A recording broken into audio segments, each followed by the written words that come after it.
biyya caaltu biyya Oromiyaa kan uumaan badhaatu handhuura abboodhaa biyya gootoowwanii biyya hayyuu karaa biyya bifleewwanii biyya Oromiyaa biyya sirna gadaa kan ittiin beekamtu mallattoon si oodaa anis biyyaan qabaa kaniin ittiin dhaadadhu biyya Oromiyaa kaniin jiruuf abdadhu biyya badhaatu magarsituu hunda biyya midhaanii fi albuuda adda addaa baddaa fi gammoojjii gaarranii fi raarota kan hormaanni quufa haadha beeyladoota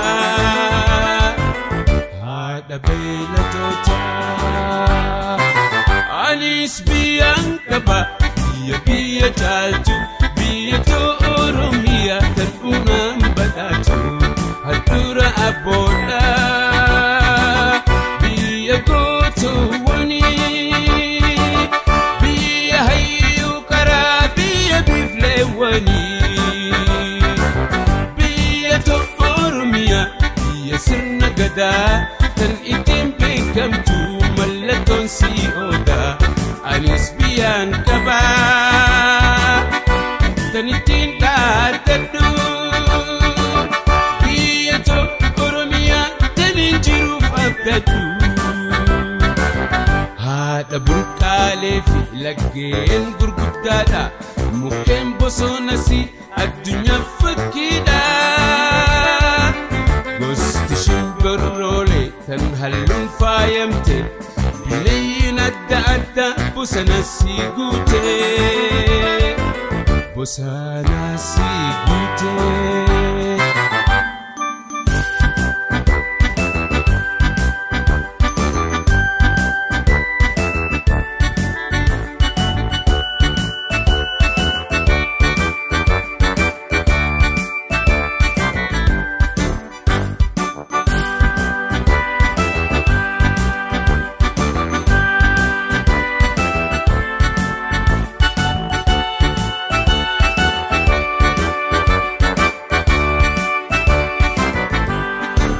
anis biyyaan qaba biyya caaltu biyya Oromiyaa kan uumaan badhaatu handhuura abboodhaa biyya gootoowwanii biyya hayyuu karaa biyya bifleewwanii. Ashamaa daawwattoota keenya akkam harka fuune bakka guyyaa goototaatti isin ga'e isin jedhu akkuma beekamu addunyaa guutuutti guyyaan gootota Oromoo waggaa waggaadhaan Eebila 15 kabajama.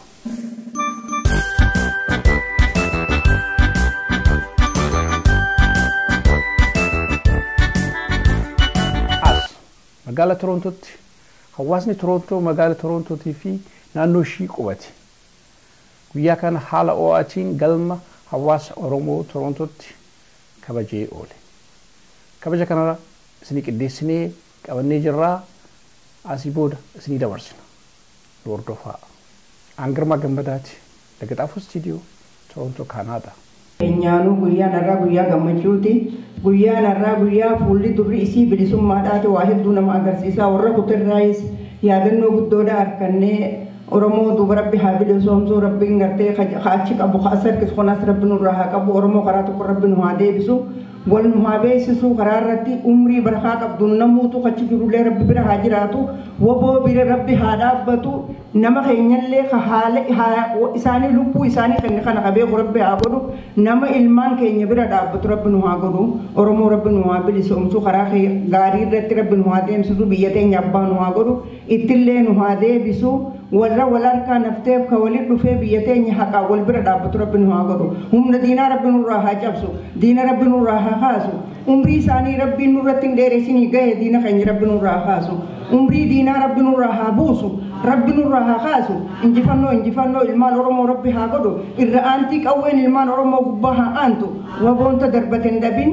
كخ قافتين عن لبين ربين انجفانو ساتين هم نساتين قدرا ساتين ربي قدنا نرها أنسو ديني خينيا عمري ديني خينيا ربنا راها خاسو جه ربنا ناجو أمني خينيا ركتي ركو أمة خينيا حركتي خليب وتخبيل إخواني في الرأدبي ربين كاليني حقان بيساني رب waaqayyoon guddaan galateeffadha guyyaa yaadannoo gootota namoota keenya itti kabajamu kanatti argamuudhaaf danda'u kootiif baay'een gammada abbootiin keenya obbolaan keenya baay'eeti itti dhumaa jira waaqayyo immoo waaqa haqaati inni haqa hin eegsisa inni abbaa miidhameef duukaa hin ta'a humna hin ta'a ogummaa hin ta'a kanaafuu waaqayyoon hin kadhanna inni danda'aadha waan ta'eef waaqayyo sadalga deemu sa abshaalummaadhaan namatti deemu namarraa dachaasa humna isaa cabsa waan ta'eef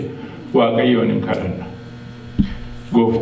gooftotaa waaqaaf lafa uumte yaa waaqayyo si galateeffanna ati dabaan jaallattu jallina hin jaallattu ati qulqulluudha gooftaa keenya ammas immoo si kadhanna yaa waaqayyo ati namoota keenya rakkataa jiranii wajjin nuuf ta'i yaa gooftaa akkuma sagaleen kee dubbatu gooftaa koo warra hidhamanii wajjin akka wajjin hidhamtanitti lakkaa'aati rakkina isaaniitti hirmaadha gargaaraa jedha sagaleen kee yaa waaqayyo isaanii wajjin yaadni keenya hidhameera gooftaa koo rukunnaan isaanii nuunis dhukkubeera yaa waaqayyo kan akkas irratti ta'u kana ati isin ga'e jedhe irraa kaasi yaa gooftaa keenya han isaan dhaabbataniif yaa waaqayyo karaa akka inni qabatu qixxa akka inni godhatu yaa waaqayyo akka inni ija godhatu ati gargaari galanni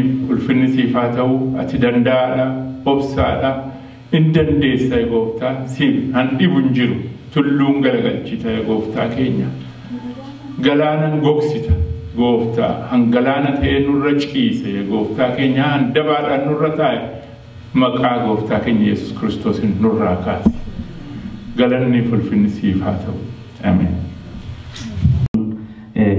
naaf kalchaan jaatan duraatii manguddoon hiriyaa uummanni hawwan manguddoodhaan keenya hangaftoonni naaf kalchaa duraan dursee guyyaa har'aan tanaa kana nu hundinuu ni yaadanna jaallawwan hiriyoowwan maatiin keenya hundinuu warri qabsoo keenyaa fi eenyummaa keenyaa fi maalummaa keenyaaf sadarkaa kanarra nuun gahan kana yaadachuudhaa fi akkasuma dhaadannoo yoomiis taanaan hanga bakka duraan sarbamnee nu harkaa fudhatame san geenyutti iftuuba akkan jenne waadaa waliif seennee dhiigni isaaniitii fi lafee isaanii saniifis waadaa seenuudha gama eebaatiin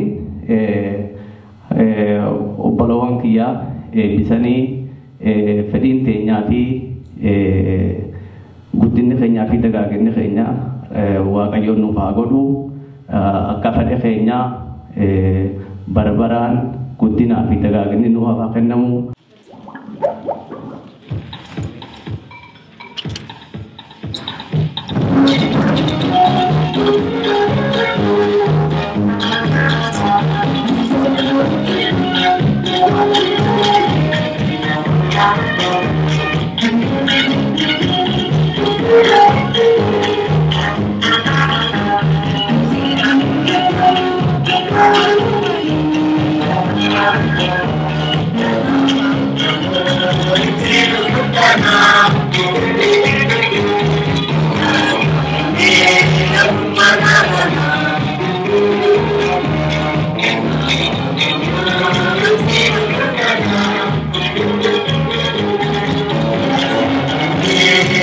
Mara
miseensota gumii sabaa bilisummaa Oromoo qondaalota miseensota qondaalota ulfoo miseensota qondaalota gurmuu qabsaa'otaa hogganoota dhaabootaa nu keessa jira ulfaadhaa naannoo kanatti argamuuf manguddoon teenya haawwan shamarran dargaggoota guyyaa kana asitti kabajuudhaaf asitti argamuu keessaniif hedduu ulfaadhaa umurii dheeraadhaan isin jira. Kalammadaa itti deebisee dhugumatti namni Oromoo naannoo kana hedduu jira. Namni Oromoo Oromummaa isaatiif yoo hin dhaabbanne nama isaa jee lubbuu mi'ooytuu tan kan yoo yaadan kana fakkaata katti aanu akkamitti lubbuu isaa Oromoodhaaf kan nama rakka. Naannoo kanatti Oromoo hedduu jira. Oromoon bifa adda addaatiin jaaramtee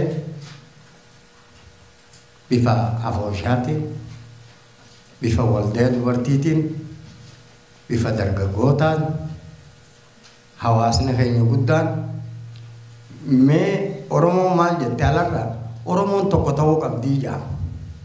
Yoo tokko taane malee fiinxan baanu. Yoo tokko taane malee walitti dhufnee waa godhuu hin dandeenyu jedhama. Naannoo kanatti bifa adda addaatiin waan jaaramiyoonni isinii lakkoofsi isaanii ni ajaa'iban. Bifa adda adda bakka 17 jaaraman Torontoo keessatti. Bakka 17 jaaramanii bakki hodho torban kun akka Oromootti wal quban qaban akka jaaraman sanitti wal quba qaban mee warri guyyaan kun guyyaa yaadannoo guyyaa gootota keenyaati Oromoon Nuuraddiin warri lubbuu kanneessan dhaabaan an keessa jiru qoftiidhaaf hin dhumu adda bilisummaa qoftiidhaaf hin dhumu adda bilisummaa Oromoo ol kaasuudhaaf hin dhumu maqaa Oromoo ka awwaalame san ol baasuudhaaf lubbuu isaanii mi'ooytuu san kannan waliin haa yaadannu jennee dura taa'ota isaanii hunda yaa namoonni hangi tokko ni dhufe kan dhufuu hin dandeenyilleen yeroodhaaf jechuun haajaa qabuu fi maal akkasitti fedhii as dhufurraa osoo qabu gaa haajaa nama qabattee dhufanii walitti dhaammannee tokkummaa sanii waa qopheessinaa jenna. Gaafa nuti akka adda bilisummaa Oromoo qopheessinu fi gaafa tokkummaa kana walii yaamnee qopheessinu namummaa hanga dur dhufaa jechuudha. Tokkummaan isaa eegalamaa wallaallee akka tokkotti waliin haa goonu jenneeti uummata hunda walii yaamne. Mee Oromoon waan silaa gartee waan ifii wal garsiifachuu qabdi jechuudhaan yoo haala amma keessa jiru nattillee mataadhaan nu hundinuu quba wayin laachuu mannaa ifitti yoo laanne hedduu gaariidha. Akka namatti akka Oromootti Oromoodhaaf maaliin godhaa jiraa? Maaliif guyyatti sa'a 24 keessaa sa'a takka lama saba keetiif hin kennine? Yoo akkasitti guyyaan har'aa nabiratti guyyaa sadii. Guyyaan sadeen kun maali hordofaa yoo naan jettanii akka yaadannootti kan fudhanne guyyaa kana yaadannoo taate waan dabaree jechuudha. Lakkisaan dabarre guyyaan sadeen maali yoo jenne takka guyyaa kaleessaati. Tokko guyyaa har'aati. Tokko guyyaa boruuti. Sadeen kanaaf bakka takkatti deebi'ee guyyaa goototaata. Isa dabaree qofaa fi kan kabaju kan walitti qabu. Isa dabaree yaadannee ka har'a jiru jajjabeessinee isa boruutti darbu akkatti dhalchinuufi. Sadeen kana bakka takkatti deebise. Sadeen kana gaa bakka takkatti dhiibnee qabnee dhiibuun nurra jira. Akkasittis laaluun nurra jira. Akka dabartetti yoo taate hameeteenyas ni muti waan dabaree dhiisaa jenna. Akka har'aa qofatti sii miti kan laalu. Isa har'aatiif isa boruuttis dabarsinee laaluun nurra jira. Hamileen keenyas, fedhiin keenyas, laalinsi keenyas akkasitti fagaatee deemuutu nurra jira. Ulfaadhaa guyyaa kana warri irratti qophaa'ee guyyaan kun maal akka ta'e akka gaariitti warri nu ibsinu jira. Egaa hunduma keessaniin baga nagaadhaan dhuftan jechuun barbaada. Guyyaan har'aa guyyaa seena qabeessa guyyaa guddaadha. Akkuma waamicha isinii dhiyaateen akka himametti guyyaan kun guyyaa gootota Oromooti. Guyyaa kana immoo addunyaa irratti yaadatamaa oola. Biyya keenya Oromiyaa keessatti yaadatamaa, biyya alaatti ni yaadatamaa. Addunyaa guutuu irratti jecha baatii eblaa kana yookiin Apriil kan jedhamu kana keessa hundumti keenya yaadannee oollaa jechaadha. Akkuma obbo Hordofaan Jaallo Hordofaan jedhee horraa wareegamanii lubbuu isaanii dhabanii qabsoo irratti darbanii biyya keenya eeguu tiksuu irratti bilisummaa keenyaan immoo nu ga'uudhaaf qabsaa utuu jiranii horri darban baay'eetu jiru. Kuni isa dhiyeenya kanaa duwwaa utuu hin ta'in diinni keenya duumaa qabee biyya keenya fudhachuudhaaf of jala gashachuudhaaf tattaaffii guddaatu ture. Amma guyyaa of jala gashanii dhuunfatanii garbummaan irratti fe'anitti loliisa yookiin immoo waraanaa olirraan cinne durii jalqabanii itti jiru turanii kanaaf kanallee baay'ee wanta ol yaadachiifnu miti.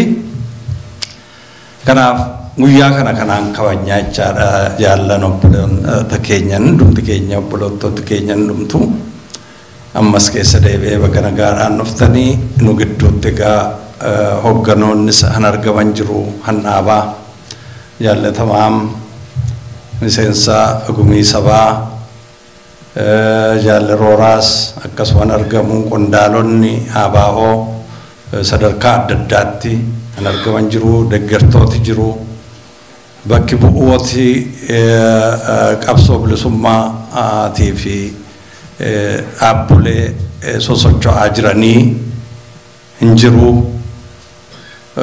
deeggartootis baay'eetu jiru kanaatiif baga nagaadhaan dhuftan jechuun barbaada keessa deebi'ee. Dhaabi keenya dhaabi ABO ibsa baaseera waa'ee kanaa ilaalchisee waa'ee guyyaa kanaa ibsa baasee weebii adda addaarra kaa'eera. Ani bakkeen jala qabuuni barbaadu dura akkam waltan nagaa waltanii assalaamu alaikum isiniin jedha. Lammaffaa wanni ani jechuu barbaadu maali dhugatti nuti osoo biyya qabaanne biyya bilisoomte qabaanne mee waa obbo Nuraddiin illee jedhee jira waan tana wama ani barreessadhe inni illee jedhe natti fakkaata. Numarti kenna afaan tokko haasofnaa yaada tokkoon haasofnaa akkasitti illee walaa hubannu. Osoo biyya qabaanne akka biyyoota biraata bilisummaa qabdu osoo taane guyyaan har'aa kuni guyyaa remembrance day yani biyya kanatti warra argiteetiin waraana keessatti miidhamee nafsi ofiitiin nu keessa jiru fi warra dabran ka itti yaadannu. Dhugatti guyyaan kun guyyaa jabaa akkuma beektan ummanni bilisummaa qabu hundi isaatu iyyuu guyyaa kanaaf jecha waan isaan hin goone hin jiru. Nutilleen gaafa biyya keenya arganne ni goona ammatti ammoo itti jabaannee waan kana yeroo hunda waggaa waggaan kabajuu qabnaan isiniin jedha. Dhiisuu hin qabnu irra deddeebinee jechuu qabna. Yoo as garagallee ilaalle guyyaan goototaa kun dhugatti yoom jala qabe. Meeqa taarikiin itti godhamee guyyaan itti godhame ilaalina of keessa deebinee yoo kalaallu taate guyyaan goototaa kun guyyaa ilmi Oromoo tokko mootummaa gabrummaa kana fuula dura dhaabbatee Minilik irraa qabee haga har'aatitti ka jala dhaabbate guyyaa san irraa jala qabaan jedhaan. Maaliif gabrummaa didduun ofii wareegamuun ilmi Oromoo kufuun guyyaan sun dhugatti guyyaa gootichi sun ka'eetiin waraana san fuula dura dhaabbate achiin jala qabaan jedhaan. Lammaffaa gootonni Oromoo yeroo san irraa qabee haga har'aatitti kumaan lakkaa'aman osoo kalaakkoofnu taate ammoo listii isaanii haga ammaa hin qabnu suni badii kenna zamana dur namni waa barateen qabu noonni har'a waa baranne kuni taaskii isan fudhannee waan kana dalagaa irra oolchuu qabna amata dheeraa isaan irra darban kan kumaataman dhuman kana taarikii isaanii keessa buusuu qabnaa jedhaan. Yaa obboleeyyan keenya qabsoon diddaa gabrummaa dheeratteetiin hin jirtu nutti har'a akkuma biyya keessatti argitan kana ijoolleen teenna wanni new generation yookaan jilli haaromni guyyaa guyyaan kufaa jiran. Inni kunillee isaan kunillee guyyaa san keessatti lakkaa'aman isaan kunillee goototuma Oromoo keenyaati. Wanni isaan gochaa jiran wama abboota keenyaa fi akaakayyoota keenya irraa fudhatan san har'a gochaa jiranii haarawa jettanii ilaalina. Kan biraati. Wanti waa tokko isinii himuu barbaada jechuu barbaada. Ilmaan Oromoo ka'aarraa akkanatti dhumaa jiran kun ummata isaan dura darbee waan isaan jedhan akkitti qabsoo fuula duratti ittiin deemaa turan isi yaadachiisuu barbaada. Dura waggaa 1967 zamana Maccaa Tuulamaa irraa jala qabuu barbaada. Isinitti hin dheeradhu sodaatina. Very short. Iddoo gabaabaadha. Guyyaa sanitti abbaan kiyya Haaji Adam Saaddoo yeroo sanitti waan isaan jedhantu jira. Wanni isaan jedhan yoo yaadattan waraqaa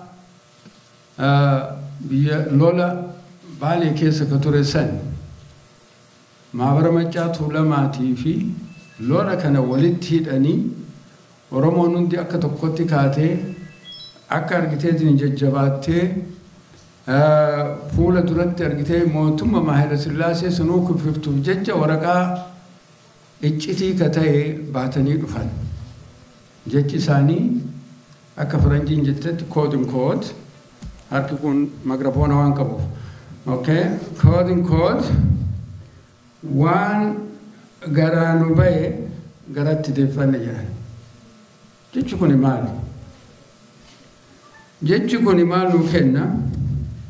Wanni hundi, wanni goonu hundi, wanni dalaynu hundi Oromoof, Oromummaaf, bilisummaaf iccitii ta'uu qaba jechaadha. Rakkoon teenna maali?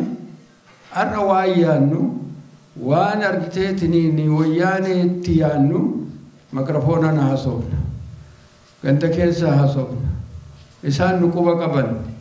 Kana argitee kun hafuu qaba. Osoo guyyaa sanitti waraqaa san isaan nyaatanii hin liqimsinii iccitiin suni nama 1000 meeqatu hidhamuuf ta'e. Kanaafuu iccitiin sirna keenya ka duraa haa taatu. Akkasiin isin jedha. Isinuma galatoomii. Hamma tokkoon waa jedhaa daqiiqaa wayii fudhachuun barbaada. Guyyaan har'aa kun guyyaa of booda millannee sabni Oromoo daandii inni irra deemaa as gahe wareegama akka sabaatti baase kan gamtaa fi dhuunfaa bu'aa fi bahii isa mudate kana keessatti gootota bilisummaa mirga seenaa afaan aadaa fi eenyummaa saba kanaatiif wareegaman lubbuu qaalii baasan fedhiidhaan kennan horiidhaan kan hin jijjiiramin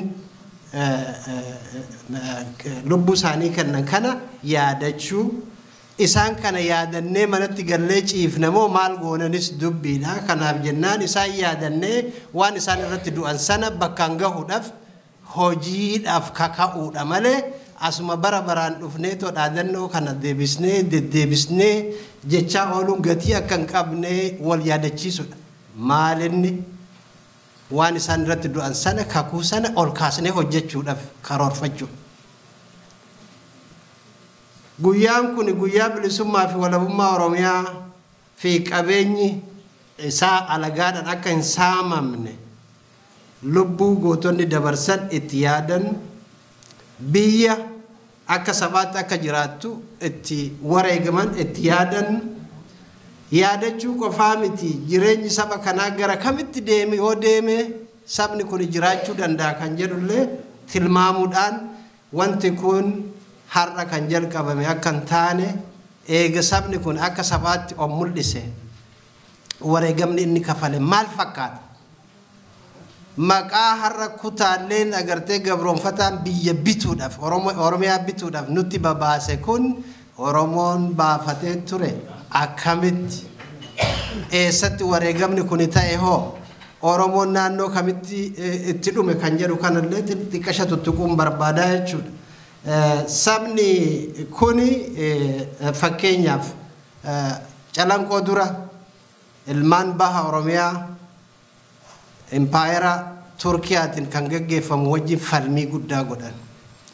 Fakkeenyaaf Ismaa'eel Paashaa kan jedhamu lola guddaa bahatti baneen jagnoonni bareentumaa akkuma jirutti itti wareegamanii jiran jechuudha. Isaan kanallee kan itti yaadan. Isaanii wareegamee madaawee madaa sana jiru Minilik itti bobba'ee jechuudha. calanqootti haala bakarwaaree dhiyoo kana opinion waa tokko tolchitee jirti sunis immoo Oromoo itti gowwoomsuu fi haa ta'u garuu siidaan isaa suni dhaabbachuun qabsoo gootonni Oromoo godhan keessaa tokko jechuudha. Isa kanallee kan itti yaadannu jechuudha. Sabni Oromoo wal dhaga'uu fi sirna bulchiinsa waaltaa gaggeeffachuudhaan kan jabaate yoo ta'u guddinni hawaasummaa isa keessatti mul'ateen sirni gadaa laaffachaa dhufuun diina nama tokkoon ajajamuu fi beela'aa ta'een cabuu danda'a jechuudha. Kana keessatti Oromoo Walloo jaarraa afuriif wareegamni isaan baasan dallaa ta'anii laafaa akkan ta'an. Inni kunis seenaa keessatti olaantummaa waan qabuuf kan yaadannu ta'a jechuudha. Eenyu fa'i wareegame kan jedhuuf akkuma jedhametti seenaan qotee baasutu irra jira. Sheekoraa fa'i itti yaadachuu dandeenya, warqituu fa'i itti yaadachuu dandeenya. Walloo irratti wanti inni godhame waan guddaa. Mammaaksa Okaaqinee Teodiroos jedhaniin tokko warra Habashaa Atsee Teodiroos ijji dagsaw nabbaru የወሎ ሰው እጅ ነስቶ ሄዱ harkarraa muree mormatti fannisee biraa deemee jechuudha. Maaliif kana godhe akkuma kunoo faashistoonni wayyaanee naannoo Tuulamaatti dhiyoo kana nama fannisan sanitti nama itti sodaachisuudhaaf qora qalbii isaatti ajjeesuudhaaf jechuudha.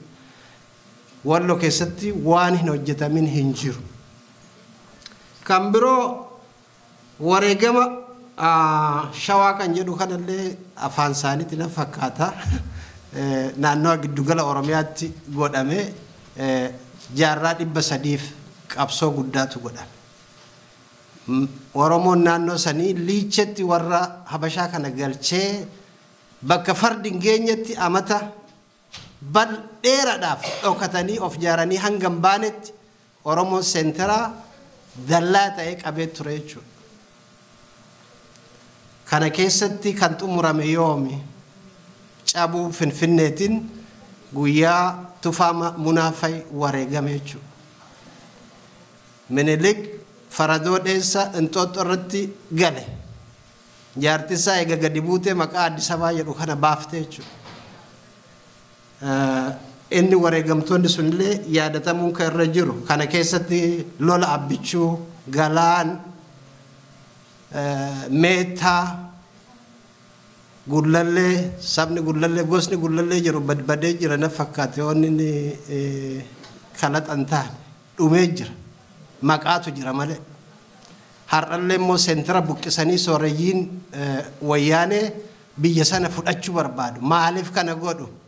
Seentira jaallataniitii miti. Bakka aangoo tikfachuuf nama isaanii fidanii qubachiisu barbaadan. Inni kun Oromoon amma jiru kun mormiin inni godhaa jiru keessawuu dardarri qubee itti wareegamee jira. Innillee waan itti yaadatamu jechuudha.